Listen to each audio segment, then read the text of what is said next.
शांति। हाँ, कई बार हम प्रश्न के उत्तर में कहते हैं कि आप YouTube पर हमारे चैनल पर जाओ और प्लेलिस्ट में आपको सब कुछ ग्रुप वाइज मिलेगा। लेकिन कईयों की कंप्लेन होती है कि हम उसको प्लेलिस्ट में जाने का समझ नहीं आ रहा है और या नहीं जा रहे हैं। तो उसके लिए मैंने यहाँ विधि बताई है कैसे चैनल खोलनी है और कैसे आप प्लेलिस्ट में जाके चूज़ कर सकते हैं। तो प्लीज़ ये विधि फॉलो करो। ओम शांति। अगर आपको मेडिटेशन और हेल्थ की बातों को अच्छी रीति समझना है तो यूट्यूब चैनल है शिव शक्ति मेडिटेशन बीके कुसुम, फिर सब्सक्राइब करेंगे और जो लक्ष्मी नारायण का आइकॉन है उस पर टच करेंगे तो हमारी चैनल खुल जाएगी। वहाँ प्लेलिस्ट में आपको सब कुछ ग्रुप वाइज मिलेगा। साथ साथ लाइक शेयर और कमेंट भी कीजिए। इससे आपका दुआ का खाता बढ़ेगा, बुद्धि का ताला खुलेगा और आप जल्दी जल्दी आगे बढ़ सकोगे। ओम शांति। ओम शांति। आपका प्रश्न है, 3 दिन से अमृत वेला मिस हो रहा है, दिनचर्या भी बिगड़ गई है, अच्छा फील नहीं हो रहा है, कैसे पता करे कि भगवान शिव बाबा क्यों नाराज हो गए हैं, किस बात की सजा दे रहे हैं मुझे?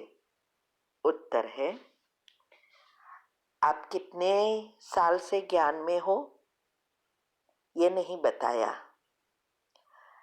ज्ञान में हो लेकिन ज्ञान को समझा ही नहीं है। पहले तो आपको ये समझना है कि ना तो भगवान कभी नाराज होते हैं, न ही कभी सजा देते हैं। हमारे कर्म ही सभी चीजों के जवाबदार है और भगवान ना तो किसी को आशीर्वाद देकर मदद करते हैं। कल की मुरली में भी आया, परसों के भी आया, आज भी आया है ये सब बातें। तो पहले ये माइंड में क्लियर करो कि भगवान का कार्य क्या है। पहले 7 दिन में ही बता देते हैं कि भगवान का वास्तव में कार्य क्या है, क्यों मदद नहीं करता, तो सजा कौन देता है, वो नहीं देता है तो, और हमारी नाराजगी क्यों होती है, भगवान की नहीं होती है। वो तो कभी नाराज भी नहीं होता ना तो कभी खुश होता, तटस्थ है। तो देखो, जो आपका अमृत वेला मिस हो रहा है या दिनचर्या बिगड़ गई है, वो तो आपके खुद के ही विचार है। आप चेक करो कि आपको कौन सी ऐसी बात है जो मन में नहीं चल रही है, मन में चल रही है, जिससे आपके दिनचर्या बिगड़ गई है। कहाँ मन बुद्धि जा रही है और क्यों आलस्य आ गया। अमृत वेला मिस होना वो तो खुद का ही आलस्य, अलबेलापन। फिर से कुंडलिनी मूलाधार में पहुंच गई है, ये तो मूलाधार की देन है। तो आलस्य अलबेलापन निकालना है। तो भगवान वो नहीं कुछ करता, वो थोड़ा सजा देगा, नाराज होगा। वो थोड़ा देखता है कि आप नाराज हो, वो तो कुछ नहीं देखता है। और उसको क्या काम है आपको देखने का? भगवान का काम है सिर्फ हमें अच्छे कर्म करने के लिए, आत्मा में शक्ति भरने के लिए, बुद्धि को सतो प्रधान बनाने के लिए क्या करना है, कैसे करना है, वो शिक्षा देना, वो उनका काम है। वही कृपा है, आशीर्वाद है कि वो परमधाम से यहाँ आता है हम बच्चों के लिए, हम आत्माओं को फिर से सतो प्रधान बनाने की विधि सिखाने के लिए, संचित कर्म से छूटने के लिए, पुण्य कर्म बनाने के लिए, पतित से पावन बनाने के लिए, ये इस दुनिया को नर्क से स्वर्ग बनाने के लिए वो स्वयं इस नर्क में आया है हमारे लिए। उसको क्या पड़ी थी? तो वो तो सिर्फ रास्ता बता रहा है। करना हमारे हाथ में है, हमें करना है। हमें ही अपने आप पर कृपा या आशीर्वाद करना है। इसीलिए वो भस्मासुर की कहानी है। परसों ही मुरली में आया था ना, भस्मासुर ना बनो। तो भस्मासुर कौन है? क्या कोई राक्षस है? नहीं, हम ही तो है भस्मासुर। आज दुनिया में सब भस्मासुर हो गए हैं। खुद ही अपने ऊपर आशीर्वाद का हाथ रख कर भस्म हो रहे हैं, भविष्य को खत्म कर रहे हैं, अच्छे भाग्य को खत्म कर रहे हैं। तो उसकी कहानी पता है ना, कि एक असुर ने इतना तप किया, ध्यान किया को तो भगवान को प्रसन्न होना पड़ा। और जब भगवान प्रसन्न हुए तो उसने क्या मांगा कि जिसके ऊपर मैं हाथ रखूं वो भस्म हो जाए, ऐसा आशीर्वाद दो जिससे मैं सारे विश्व का मालिक बन सकूं। अभी उसमें तो शिव के जगह शंकर को रख दिया है। ये बात है अभी की, शिव की। लेकिन उस कथा में, शास्त्रों में ये बताया कि भगवान को जब भगवान प्रसन्न हुए और वरदान मांगने को कहा, तो उसने ये वरदान मांगा कि सब जिसके ऊपर मैं हाथ रखूं वो भस्म हो जाए और वो मालिक बन जाए विश्व का। तो उसने, भगवान तो कभी कहते नहीं है ना कि ये क्या कर रहा है, ये कितना बुरा वरदान तू मांग रहा है। वो तो तथास्तु ही कहता है। कोई भी तपस्या करता है, सारे शास्त्रों में जो भी कहानी है उसमें बताया है कि वो तो तथास्तु ही करता है। अच्छा करो, अच्छा सोचो तो भी तथास्तु, बुरा सोचो तो भी तथास्तु। और वो उस अनुसार हम कर्म या बनते जाते हैं या कर्म करते जाते हैं। तो उसने तो तथास्तु कह गया। अभी वो खुश हो गया असुर कि भाई मैं तो अभी विश्व का मालिक बन जाऊंगा। और तुरंत उसके विकार बाहर आए। पहला ही विकार बाहर आया, काम विकार। और उसने देखा कि शंकर की पार्वती बहुत रूपवान है, बहुत सुंदर है। तो उसको तुरंत विचार आया कि मैं शंकर को ही मार डालूं तो उसकी पत्नी मेरी हो जाएगी।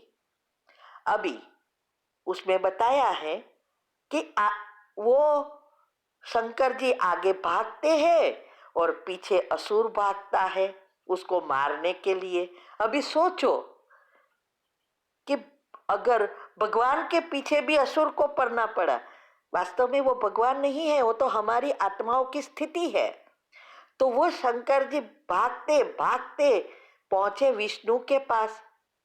तो विष्णु का कहा कि मुझे बचा लो, ये मारने को आ रहा है, मेरा ही दिया हुआ वरदान है, अभी मैं वापस नहीं खींच रहा हूं और वो तो मुझे ही मारने आया है।